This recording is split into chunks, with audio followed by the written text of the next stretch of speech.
اللہ رب العزت نے انہیں اپنے دربار میں بلا لیا۔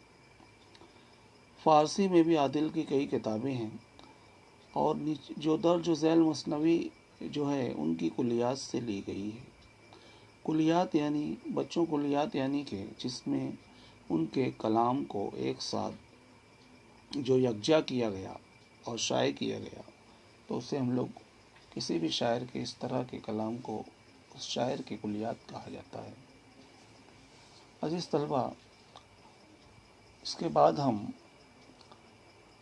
جیسے کہ آپ لوگ دیکھ رہے ہیں کہ اس مثنوی میں 14 اشعار ہیں۔ ایک ایک شعر کا بلند خوانی کریں گے اور اس کا معنی و مفہوم دیکھیں گے۔ طلبہ و طالبات، آئیے ہم لوگ یہ جو مثنوی ہے صحن چمن کی سیر، اس کے اشعار کی یکے بعد دیگرے اس کو بلند خوانی بھی کرتے جائیں گے اور اس کو سمجھتے جائیں گے۔ جیسے یہاں پر پہلا شعر دیا گیا ہے کہ خیال آیا یک روز صحن چمن کا، ہوا میل دل دیدے سرو و سمن کا۔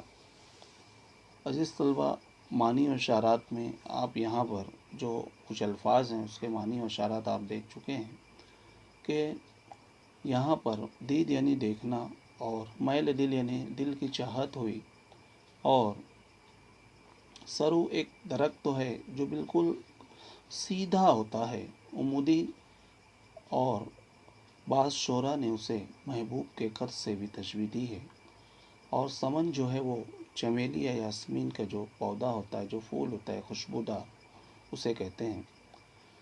تو اب اس شعر کا جو مفہوم ہے آپ اسکرین پر دیکھ رہے ہیں کہ شاعر کو ایک دن باغ کی سیر کا خیال آیا اور ان کے دل میں سرو کے درختوں اور چمیلی کے پھولوں کو دیکھنے کی چاہت ہوئی۔ اب اگلا جو شعر ہے بچوں یہاں پر کہ کہا دل نے اب تا کجا بن رہی ہے، کہاں تک بھلا گھر میں پابند رہی ہے۔ عزیز طلبہ، یہاں پر کہا دل نے اب تا کجا بن رہی ہے، تا کجا یعنی کب تک، یعنی کب تک گھر میں قید رہیں، بند رہیں۔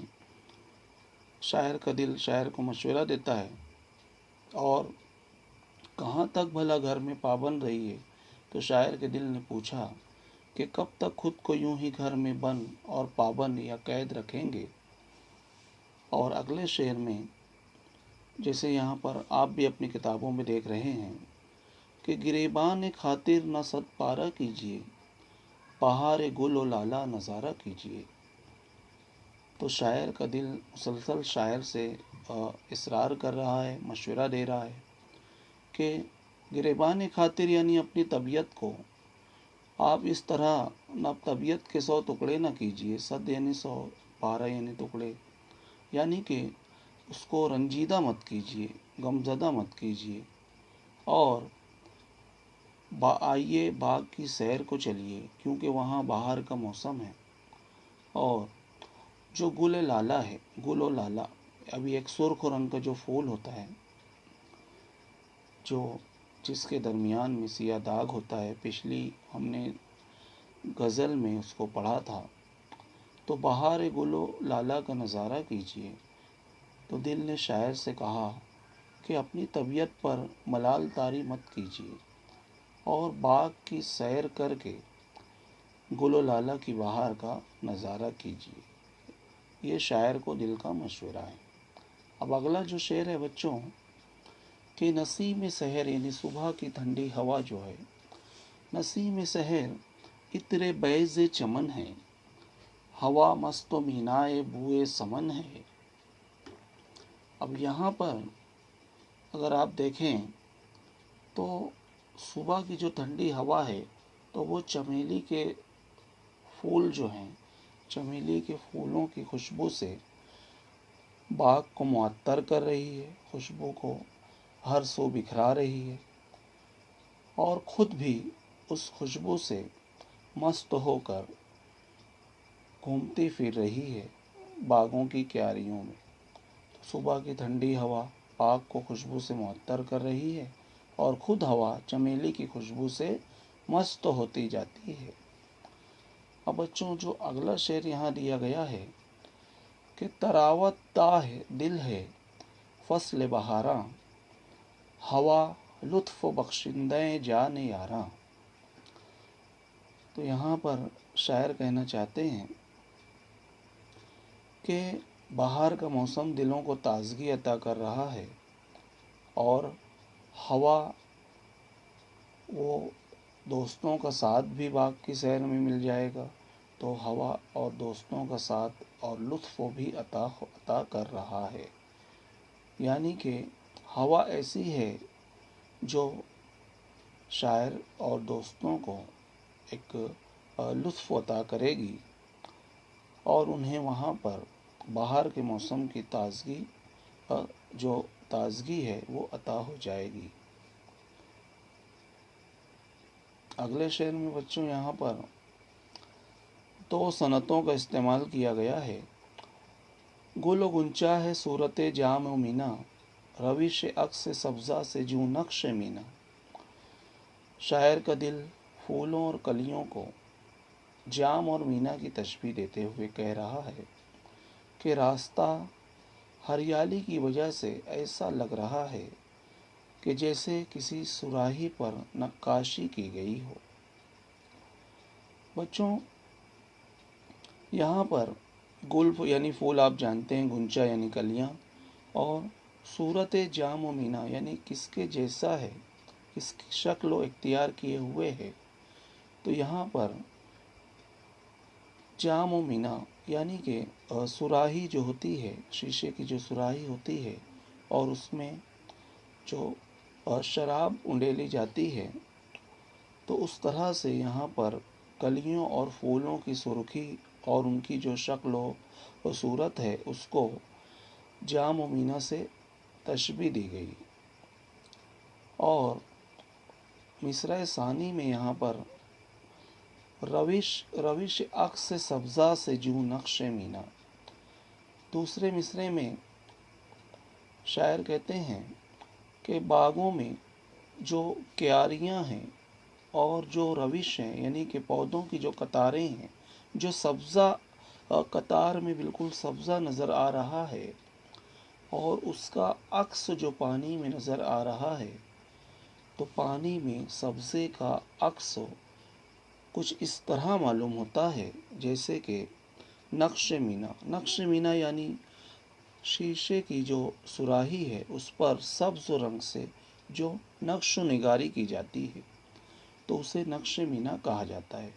تو شاعر نے سبزے کا جو عکس جو پانی میں نظر آ رہا ہے تو اسے نقش مینا سے کے جیسا بتایا، اسے تشبیہ دی ہے. اب بچوں یہاں پر یہ تو صنعت تشبیہ کی مثال ہے. اس کے علاوہ اگر آپ یہاں دیکھیں تو 2 مرتبہ مینا جو یہ لفظ ہے 2 مرتبہ استعمال ہوا ہے.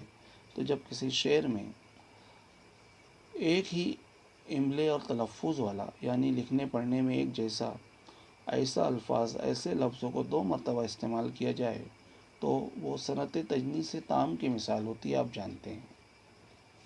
تو یہ جو شعر ہے تو یہ صنعت تشبیہ کی بھی مثال ہے اور صنعت تجنیس تام کی بھی، کیونکہ پہلا وہاں پر جو مینا ہے وہاں شراب سے اس سے مراد شراب ہوتا ہے اور شراب ہوتی ہے، اور دوسرا جو ہے تو وہاں پر یعنی کہ جو نقش و نگاری جو بنائی جاتی ہے شیشے کے برتن پر، اس نقش مینا کا ذکر ہے یہاں پر. اب عزیز طلبہ اگلا جو شعر دیا گیا ہے کہ صفیر انادل ملالت ربا ہے. صفیر یعنی آواز اور انادل یعنی کہ اندلیب یا بلبلوں کی جمع. یہاں پر یعنی کہ باغ میں شاعر کا دل شاعر کو مسلسل باغ کی سیر کی اہمیت اور لطف کے بارے میں مشورے دیے جا رہا ہے کہ باغوں میں جب آپ جاؤ گے یا کوئی بھی شخص جب باغوں میں جائے گا تو وہاں پر بلبل کی جو مترنم آواز ہے تو وہ غموں کو ختم کر دے گی. انسان اپنے غموں کا احساس بھلا بیٹھے گا تو بلبلوں کی آواز غم کی کیفیت کو ختم کر رہی ہے. اور جو مصرع ثانی ہے کہ خیابہ میں یعنی کیاری میں یعنی کہ